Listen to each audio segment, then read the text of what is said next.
स्वागत है दोस्तों आपका एक और नई वीडियो में। दोस्तों आज मैं ये वीडियो बना रहा हूँ अभी रिसेंटली उत्तरकाशी में एक इंसिडेंट हुआ है, जिसमें बादल फटने की वजह से बहुत तेज़ प्रेशर से ऐसे पानी आया पहाड़ों से और वहाँ पे कुछ घर थे जो पूरे उनको ऐसे बहा के ले गया। आप लोगों ने वीडियो देखी ही होगी, न्यूज़ पे आ रहा है काफ़ी। तो इस टॉपिक पे मुझे बात करनी थी कि ये केदारनाथ में भी हुआ था अभी कुछ साल पहले। उससे पहले अगेन उत्तराखंड में ये कई बार हो चुका है ये चीज़ें। ठीक है, जो मेजर मेजर अभी एक ये केदारनाथ वाला हुआ था, जो बहुत ही भयंकर था, उसमें पूरा का पूरा गाँव ही बह गया था। ये अभी हुआ दोबारा उत्तरकाशी में, इसमें भी काफ़ी लोग मरे होंगे आई एम श्योर। गवर्नमेंट तो अभी अभी तो खैर कल ही हुआ है ये 5 तारीख को, तो ये सब पे चल रहा है, लेकिन आई एम श्योर इसमें बहुत सारे लोगों की मृत्यु हुई होगी। घर तो ऐसे बह गए, पानी की तरह बह गए हैं बिल्कुल, मैंने वीडियो में आप लोगों ने देखा ही होगा। तो ऐसा ये क्लाइमेट चेंज की वजह से हो रहा है और ये सब क्या मतलब नॉर्मल है ये होना, या क्या ये ऐसे ही हो रहा है होता है? नहीं, ये नॉर्मल नहीं है। ये हो इसलिए रहा है क्योंकि पहाड़ों पे बहुत ही मैं पहाड़ों पे घूमता रहता हूँ, ठीक है? पहाड़ों पे रहता हूँ मैं ज़्यादातर टाइम। यहाँ हर जगह बहुत ही हाई लेवल पे कंस्ट्रक्शंस चल रहे हैं। कहीं रोड बन रहा है, कहीं पहाड़ के बीच में छेद करके कुछ वो टनल बना रहे हैं, कहीं होटल बना रहे हैं, कहीं छोटे-मोटे कंस्ट्रक्शन चल रहे हैं, छोटी-मोटी दुकानें, मतलब कुछ ना कुछ यहाँ बन ही रहा है। वो क्योंकि यहाँ का बिज़नेस डेवलप करने के उसमें के टूरिस्ट आते हैं, उनके लिए आपके होटल्स हो गए, ये सारी चीज़ें, ठीक है? और ये बहुत बड़े लेवल पे हो रहा है। तो ये जो हिमालयस के पहाड़ हैं पूरे, ये काफ़ी नए हैं, मतलब इनको नए पहाड़ बोला जाता है, इनको बहुत टाइम नहीं हुआ है, तो ये भी सेटल नहीं हुए हैं। तो इन पहाड़ों पे भूस्खलन हो जाना, ठीक है? ये सब चीज़ें हो जाना, ये और ज़्यादा हो रही है क्योंकि यहाँ पे लोग बहुत आ रहे हैं पहाड़ों पे। एक तो टूरिस्ट बहुत ज़्यादा आ रहे हैं। अब कंस्ट्रक्शन हो क्यों रहा है? मैं अक्सर अपने चैनल पे बात करता हूँ एंटीनेटलिज़्म पे, बच्चे ना पैदा करने पे, ठीक है? तो ये जो इंसिडेंट हुआ, इससे मेरे दिमाग में कुछ आया, जो जो चीज़ें बताने के लिए मैं ये वीडियो बना रहा हूँ, कि ऐसा इंसिडेंट क्यों हुआ? क्योंकि आप बच्चे पैदा कर रहे हो। जी हाँ, बिल्कुल सही बात बोल रहा हूँ मैं। फिर आप बोलोगे कि ये बच्चे पैदा करने से तुम कहाँ लिंक कर रहे हो? इसका सीधा-सीधा लिंक है, पहले पहाड़ों पे इतने लोग नहीं आते थे। अब आज़ादी के बाद से अभी तक भारत की जनसंख्या बहुत ज़्यादा बढ़ गई है, ठीक है? एक्स्पोनेंशियली बढ़ी है, 150 करोड़ की आबादी है भारत अब। ये जो पर्यटक हैं, अब बहुत ज़्यादा आने लगे हैं पहाड़ों पे, ठीक है? बहुत ज़्यादा आने लगे हैं, तो चौड़े रोडों की ज़रूरत है, ज़्यादा होटल्स की ज़रूरत है, ज़्यादा व्यवस्थाओं की ज़रूरत है, ठीक है? अब ये जो पूंजीवादी हैं, वो तो रुकेंगे नहीं, वो तो करेंगे ही अपना। आप लोगों के लिए वो रोडें चौड़ी बना रहे हैं, एक्स्ट्रा टनल बना रहे हैं, क्योंकि एक रोड से, एक टनल से अब काम नहीं चलेगा। अब लोग पहले लोग बसों में आते थे, अब लोग खुद की गाड़ी ले लेके आते हैं, बड़ी-बड़ी गाड़ी लेके आते हैं पहाड़ों पे। वन वे होता है हमेशा पहाड़ों पे, एक साइड से जान जा रही होती है गाड़ी, उस पे भी फॉर्च्यूनर जैसी बड़ी-बड़ी गाड़ियाँ लेके आ जाते हैं शो ऑफ करने, ताकि शक्ति प्रदर्शन कर सकें पहाड़ों पे, इस नेचर में आके। लेकिन एक बात हमेशा याद रखना, तुम लोग जो ये शक्ति प्रदर्शन करते हो ना यहाँ आके, नेचर ने जब शक्ति प्रदर्शन करता है ना, तो फिर ना तुम्हारा भगवान काम आएगा, ना तुम्हारा धर्म काम आएगा, और ना तुम्हारा समाज, बह जाओगे 1 सेकंड में। 1 सेकंड में खत्म हो जाओगे। इसका बहुत आप देख सकते हो, दिल्ली में पानी की कमी है, बहुत सारे रिपोर्ट में ये बोल दिया गया है कि आने वाले 10 साल में दिल्ली में पानी की बहुत भयंकर क्राइसिस होने वाली है। मतलब पानी मिलेगा ही नहीं, साफ पानी पीने को, ठीक है? आपको खरीद के पीना पड़ेगा। तो ये जो जिस तरीके का आप लोग शक्ति प्रदर्शन करते हैं बच्चे पैदा करके, मेरे तो इतने बच्चे हैं, मैं बाप बन गया, मैं गाड़ी ले ली, गाड़ी लेके पहाड़ों पे चला गया। ये सब जो आपके तत्पूंजिया और 2 कौड़ी के शक्ति प्रदर्शन है ना, ये 1 सेकंड में सब खत्म हो जाएगा। जब नेचर ने अपना शक्ति प्रदर्शन कर दिया ना एक बार, तो तुम्हारा शक्ति प्रदर्शन धरा का धरा रह जाएगा वहीं पे। इसका एग्ज़ाम्पल है जो उत्तरकाशी में अभी हुआ है, ठीक है? तो अब ज़्यादा लोग यहाँ आ रहे हैं, ठीक है? बड़ी-बड़ी गाड़ियाँ लेके आ रहे हैं, तो बड़े-बड़े रोड भी चाहिए। अब वो आ रहे हैं तो वो खर्चा भी करते हैं, वो यहाँ के मुर्गा खाते हैं, दारू पीते हैं, है ना? नेचर में आके। ये सब करने के लिए व्यवस्थाएँ चाहिए, कैफ़े चाहिए बड़े-बड़े, जहाँ पे ये लोग बैठ के खा पी सकें, ये सारी चीज़ें कर सकें। तो इसके लिए पूँजीवादी धड़ल्ले से कंस्ट्रक्शन कर रहे हैं, जहाँ-तहाँ तोड़ दे रहे हैं। बहुत बड़े-बड़े जो ये पर्यावरण की पढ़ाई-वढ़ाई जो लोग करते हैं, और इन सब चीज़ों की, क्लाइमेट चेंज वगैरह, इन्होंने अल्टीमेटम दिया हुआ है। कई सारे साइंटिस्ट ने, तो मैंने उनके इंटरव्यू देखे, उन्होंने ये बोला कल के इंसिडेंट पे कि ये हमारे लिए शॉकिंग नहीं है। ये जो उत्तरकाशी में हुआ ना, ये हमारे लिए शॉकिंग नहीं है। ये तो हमें पहले ही पता था, ये हमने बोल भी रखा है कई बार। हमने कई बार वो दे रखा है अल्टीमेटम कि भाई ये देख लो, इस पे ध्यान दे लो, लेकिन हमारी कोई सुनता ही नहीं है, गवर्नमेंट सुनती ही नहीं है। गवर्नमेंट पूंजीपतियों को सिर्फ पैसा बनाना है, गवर्नमेंट पूंजीपतियों के हिसाब से ही चलती है। यहाँ पे आम लोगों के बारे में कोई नहीं सोचता। तो तुम्हें अपने बारे में खुद ही सोचना होगा। इसलिए मैं अपनी हर वीडियो में चिल्ला चिल्ला के बोलता हूँ, भाई बच्चे पैदा मत करो, मत करो। ये धरती और नहीं झेल सकती और बच्चों का बोझ। ठीक है, खासकर भारत में तो हो तो बच्चे पैदा मत करो बिल्कुल भी। ठीक है। यहाँ पे उत्तरकाशी में हुआ, इसके बावजूद कि कई सारे साइंटिस्टों ने ये बता दिया था, कई सारे जो पर्यावरण की पढ़ाई करते हैं, पर्यावरण के एक्सपर्ट होते हैं, उन्होंने बता दिया था, फिर भी कुछ नहीं, उनको बात सुननी नहीं है, अब भाड़ में जाए। एक आईआईटी मुंबई के कोई प्रोफेसर थे, रिटायर्ड प्रोफेसर, जो, सॉरी मैं उनका नाम भूल रहा हूँ, ध्रुव राठी ने भी उनके ऊपर एक वीडियो बनाई थी। वो धरने पे बैठे थे गंगा सफाई के लिए। धरने पे ऐसे ही नहीं बैठे थे, पूरा प्लान था उनके पास, क्योंकि वो फिजिक्स के प्रोफेसर रहे हैं, वो साइंस के स्टूडेंट्स और साइंस क्षेत्र में थे, तो उनको पास था कि गंगा को कैसे साफ किया जा सकता है, जो कचरा और जो केमिकल मजबूरी में डालना ही पड़ रहा है, क्योंकि कई सारी ऐसी चीज़ें जिसका कोई ऑप्शन ही नहीं है इंडिया में, डालना ही डालना पड़ेगा। तो उन सबका सॉल्यूशन लेके वो बैठे हुए थे। वो कह रहे थे कि आओ मेरे साथ बात करो, मैं बताता हूँ कैसे करना है। कोई उनसे मिलने नहीं गया, गवर्नमेंट का ऑफिशियल कोई मीडिया वाला नहीं गया कवर करने। वो बंदा वहीं धरने में बैठा बैठा मर गया। सोचो, ऐसा इस लेवल का कोई बंदा विदेशों में मर गया होता ना तो सरकार गिर जाती भाई। आईआईटी मुंबई में वो फिजिक्स पढ़ाते थे, बीएचयू के साथ भी एसोसिएटेड थे शायद।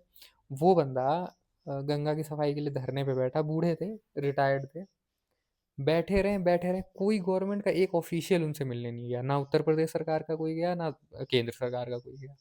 वो बंदा, ये चीज़ अगर बाहर हुई होती ना, अमेरिका या यूके में, पहली बात तो वो ऐसे लोगों की इज्जत करते हैं।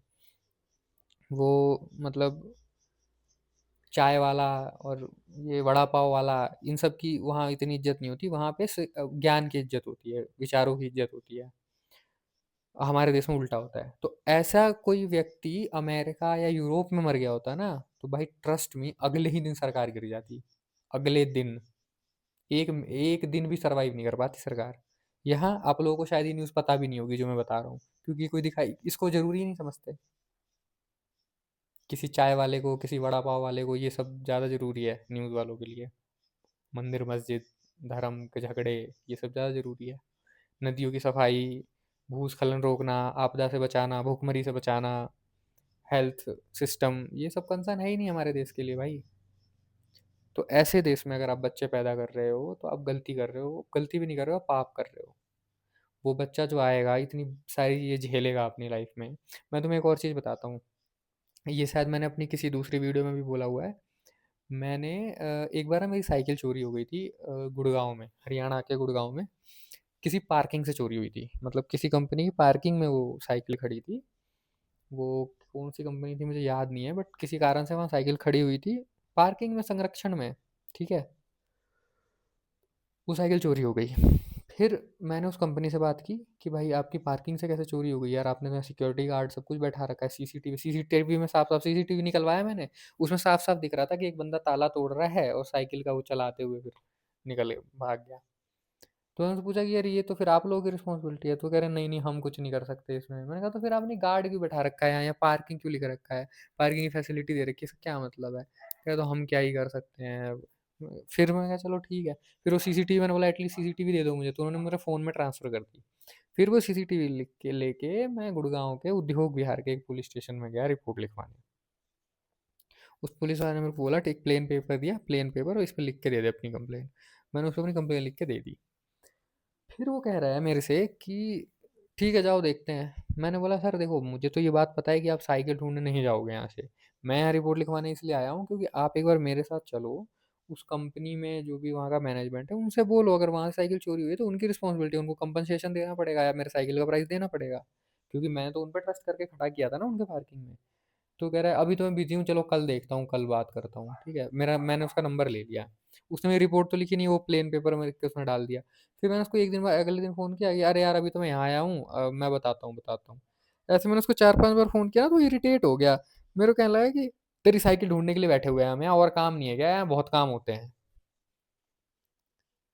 हालांकि वो साइकिल मेरे लिए बहुत बड़ी बात नहीं थी, ठीक है वो तो मैं, लेकिन मैं ये देख रहा था कि यार मेरे जैसा पढ़ा-लिखा बंदा भी एक कंप्लेन नहीं लिखवा पा रहा है, एक बेसिक सी चीज़ के लिए। मैं इस देश का नागरिक हूँ, मैं इस देश में टैक्स देता हूँ हर चीज़ पे, ठीक है?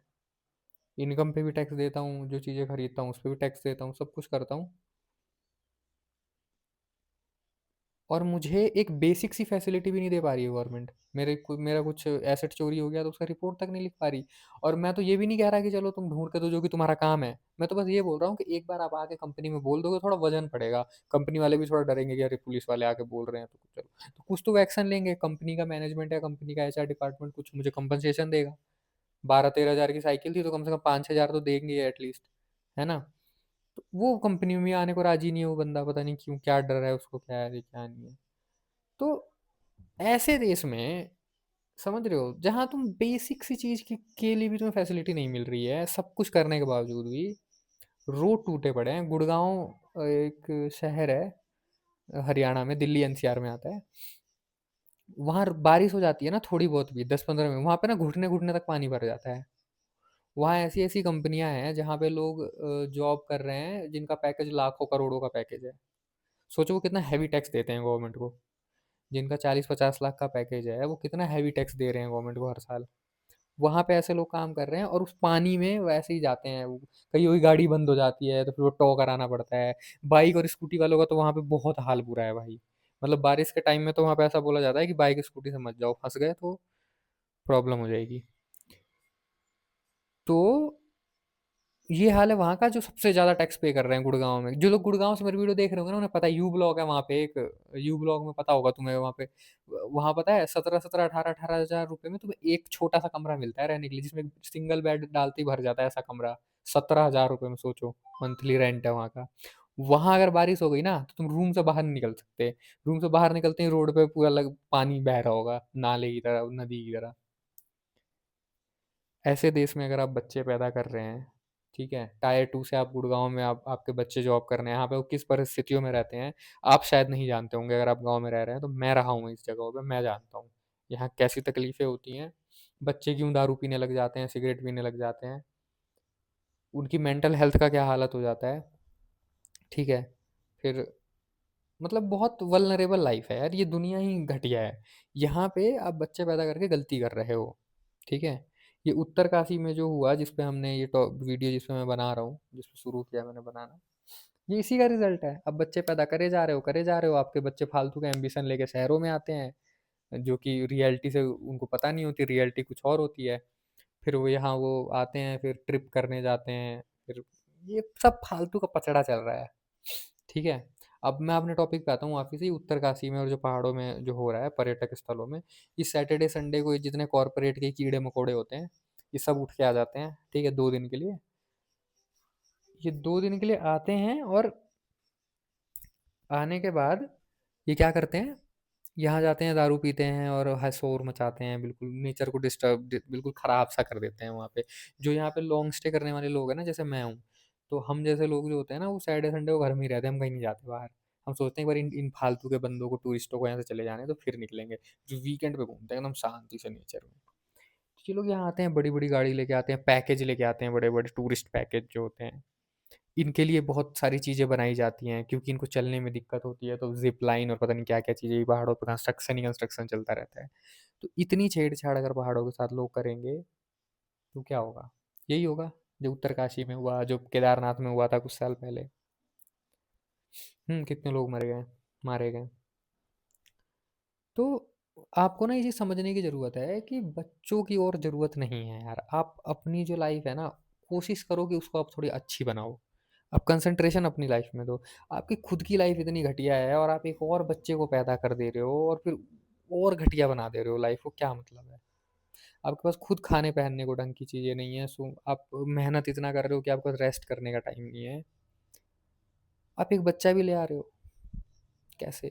थोड़ा सोचो, थोड़ा दिमाग लगाओ, उस बच्चे के बारे में सोचो कि उस बच्चे का क्या होगा जब वो इस दुनिया में आ जाएगा,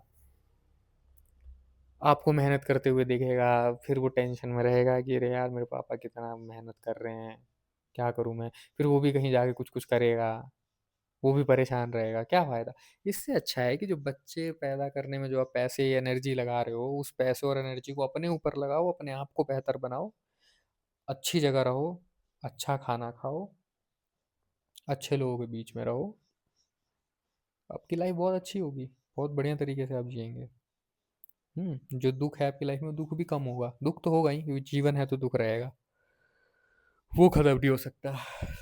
चलो, आज मैं ये वीडियो बना के और निकलूँगा अभी कहीं बाहर घूमने-फिरने। फिर मिलता हूँ मैं आप लोगों से किसी अगली वीडियो में। तब तक के लिए like, share, subscribe. Bye bye.